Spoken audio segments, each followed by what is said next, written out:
नमस्कार, आप देख रहे हो जनमत की पुकार।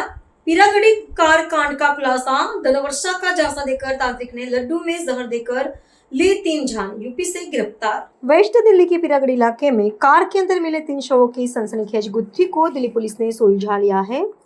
पुलिस ने मामले में संलिप्त एक कथित तांत्रिक को उत्तर प्रदेश के लोनी इलाके से गिरफ्तार किया है।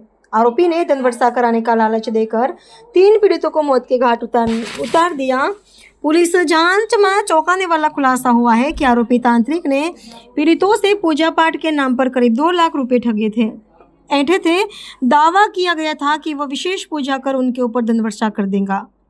इस झांसे में फंसाकर उसने पीड़ित को बुलाया और पूजा के दौरान प्रसाद के रूप में दिए गए लड्डुओं में जहरीला पदार्थ मिला दिया।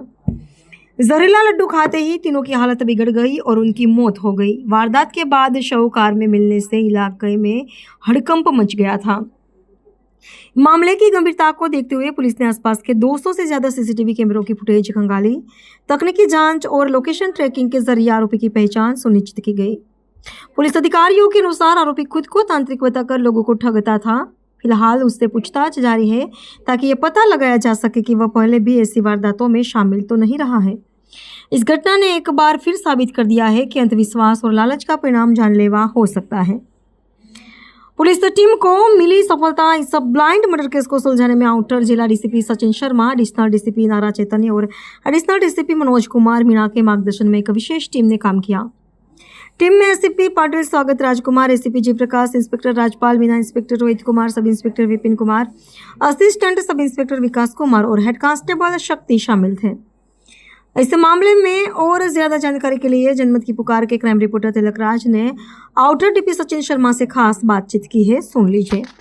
पीरागढ़ी के अंदर तीसरा हत्याकांड था पीरागढ़ी पर, बता दूं आपको, वो डीसीपी सचिन शर्मा जी के मार्गदर्शन में सुलझा लिया। कमरुद्दीन उर्फ बाबा को गिरफ्तार कर लिया है। तो सर, पूरा जो वाकया था बताया जा रहा है कि धनवर्षा को लेकर बाबा के पास गए थे, उन्हीं ने लड्डू के अंदर पॉइजन जो दिया गया था। तो पूरा मामला किस तरीके से?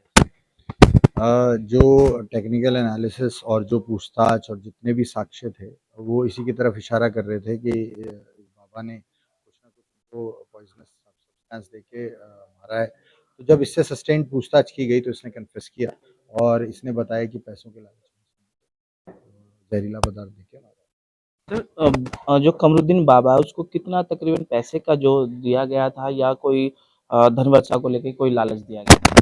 जिसने इनसे करीब 2 लाख रुपए मंगाए थे, जो ये लेकर आए थे, अभी उसकी रिकवरी के तो इस पे कोई इन्वॉल्वमेंट भी है कि बाबा पे जिस तरीके से कब से अपनी इस तरीके से तांत्रिक का जो कार्यक्रम चला रहा है?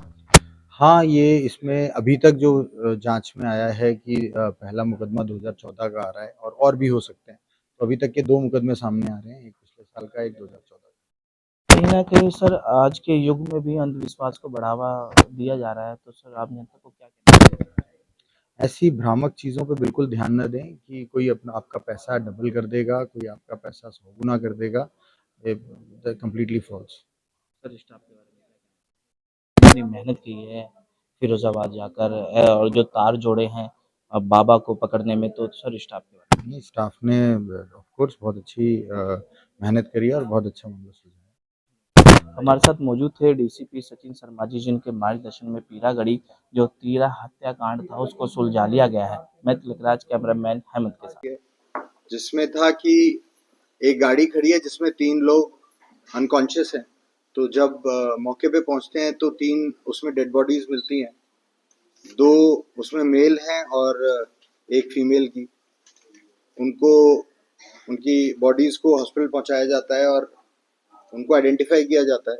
उनको आइडेंटिफाई करके उनके जब फैमिली मेम्बर्स से बात की जाती है तो उन्होंने किसी तरह का कोई ऐसा सर्कमस्टांस नहीं बताया जिससे कि सुसाइड का कोई एंगल दिखे। तो टेक्निकल इन्वेस्टिगेशंस स्टार्ट की जाती हैं, जिनमें ये देखा जाता है कि उस दिन उन्होंने कहाँ टच किया और क्या घटनाक्रम रहा पूरा। तो हमारे को एक लीड मिलती है जिससे कि हम लोग पहुंचते हैं लोनी में एक बाबा के पास। जब उससे पूछताछ की जाती है और लोगों को जिन्होंने टच किया था उस दिन, और भी बाकी जो टेक्निकल इनपुट है उसके हिसाब से ये इसमें पता चल रहा था कि कोई पैसों के लालच के कारण लोग इस बाबा के पास आते हैं और ये ऐसा कुछ बताता है कि अगर आप थोड़े पैसे लाएंगे तो धनवर्षा होगी, कुछ सर्कमस्टेंसेस बताता है। तो ये लोग जो डिसीज्ड है, इनमें जो लेडी है वो करीब 3-4 महीने से इसके टच में थी और रिसेंट में काफ़ी बार इससे बात कर रही थी, आना जाना हो रहा था। ये इससे मिली थी इसी की लोकेलिटी में, जहांगीरपुरी में रहने वाले एक सलीम के से। और जब ये पहली बार गई थी तो ये गई थी अपने हस्बैंड को ठीक कराने के लिए, उसको कुछ परेशानी की, हेल्थ इश्यूज था। वहाँ पे इसने अपना एक जो जिसको बोलेगी एक जादू टाइप का दिखाया, जिसमें एक शॉल से इसने बहुत सारे पैसे निकाल के दिखाए जिससे कि ये लोग लालच में आ जाएं। और उसके बाद फिर ये बोलने लगा कि अगर 2 लाख लाएंगे तो उसके करोड़ों बना देगा। इसी हिसाब से ये इस दिन भी ये लोग पैसा लेके गए थे कि उसका वो मल्टीप्लाई हो जाएगा। उसके अकॉर्डिंग ये इनके साथ आ रहा था कि जहाँ पे भी धनवर्षा कराएंगे वहाँ पे ये बैठ के अपना जो भी करेगा। और वाइल रिटर्निंग इसने इनको जैसा कि कोई लड्डू में कुछ एक इंग्रेडिएंट्स मिला के दिए पॉइजनस, जिनको अभी एसरटेन कर रहे हैं। अगर आपने हमारा अभी तक चैनल सब्सक्राइब नहीं किया है तो कृपया चैनल सब्सक्राइब कर लें, लाइक करें, शेयर करें, कमेंट करें। तो मिलते हैं फिर किसी और खबरों के साथ। नमस्कार।